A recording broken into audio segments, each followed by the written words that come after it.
In this lecture, we're going to have a quick conversation about post-processing, and I'm going to add, in particular, the depth of field so our background looks blurry. Let's get started.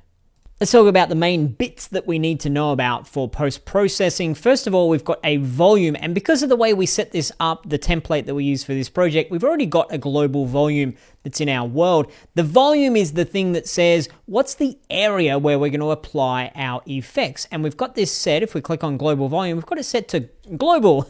That's named well, isn't it? If we had it set to local, then we get this message here saying we need a collider, basically to say what is the shape of the volume. That allows you to do things like if you are flying along and then you went through a volume, you could change the lighting to make it all moody and scary during that part, and then when you fly out of the volume, it becomes bright again. But for us, for this initial playing around, we're going to set it to global. So what we do will apply to everywhere. I'm also going to take my global volume, find my prefabs folder, and drag my global volume down into my prefabs folder, just so that we can use that same volume in our other levels when we get to that. So there it is just there, global volume. You could call it global post-processing volume if you wanted to be remind yourself what exactly is going on. Now, if you don't have a volume, you're like, I don't have one of those, right-click, and you can find volume, and you would just create a global volume. That would be the exact same thing.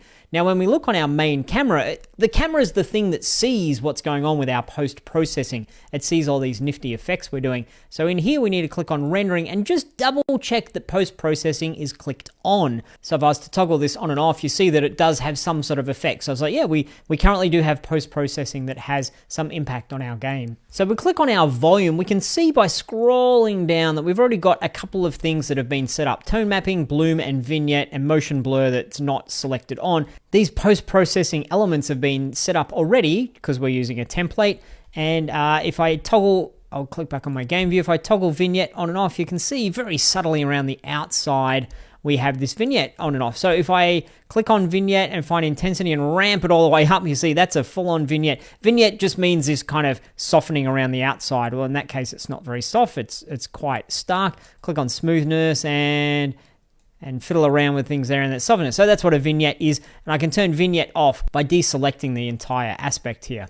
So I'll see if I can put it back to where it was, sort of. Likewise with bloom, toggle that on and off, and likewise with tone mapping. Now, you might think, tone mapping, what the heck is that? If you click on the little question mark, that will bring up the Unity docs that give you some information about what exactly these things do. I'm not going to go into the ins and outs of them. They're fairly self-explanatory. They're also the sorts of things that I find a lot of people who prefer programming don't really care so much about, but they're amazing. Post-processing is amazing to have our games look better with absolute minimal effort. So let's do the thing that I've been wanting to do with post-processing. Click on Add Override in this instance. We'll find post-processing. And within here, I want to add depth of field. That's when cameras make the background blurry, is kind of a layman's way of explaining it. Depth of field, now we need to click mode to turn it on, and the mode off, that's not very handy, so let's put on Gaussian, Gaussian, however one would pronounce that word, Gaussian, I think. Click on that and you can see the whole screen goes blurry. Success, well, sort of. What I want to have is that my rocket is in focus and maybe the foreground and maybe the background are not, but definitely my rocket. So we click on the start. So where do we want the blur to start and where do we want the blur to end? Probably want the blur to be infinite, so I'll unclick on end and just have start, and we'll drag this up until I see that my rocket, oh, there you go. You see that line around about there.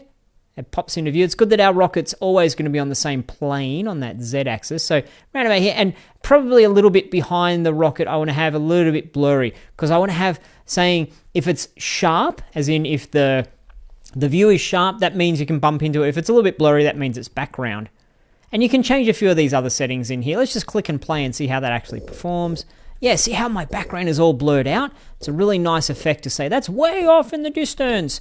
So that's something we can fiddle around with even more to get the right amount of blur or more blur or less blur, but I think that's looking really neat.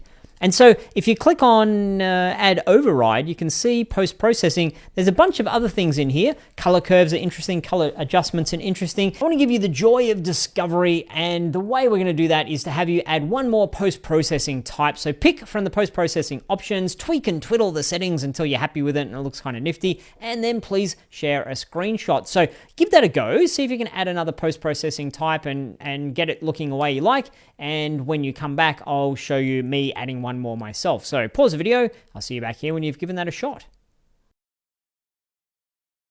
Okay, I'm going to click Add Override, Post-Processing. We're going to do one of the color things. Color adjustments, perhaps. Channel mixer?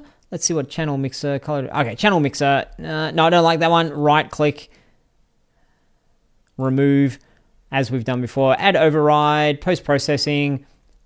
Film grain. Let's see what film grain does for us. Click on Type, Thin 1, Medium 1. Okay, Intensity. Drag that up a little bit.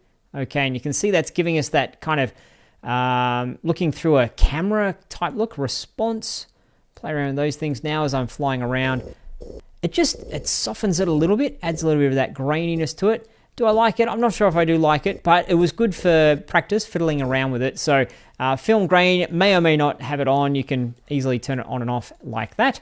And I wanted to show you post-processing now before we play around with lighting, but the two go very much hand in hand. So we're going to play around with our scene. We're going to add some lighting to it, and we're going to darken it down a little bit. At least I'm going to do that with mine. Then some of these post-processing things, for example, the bloom is really going to punch, because if we have a couple of lights in there, we can play around with emissive type things. So that's just a quick intro to post-processing. It's so simple to use. It's so easy and straightforward. You just add more overrides and pick from the post-processing. There you go. I'll see you in the next lecture.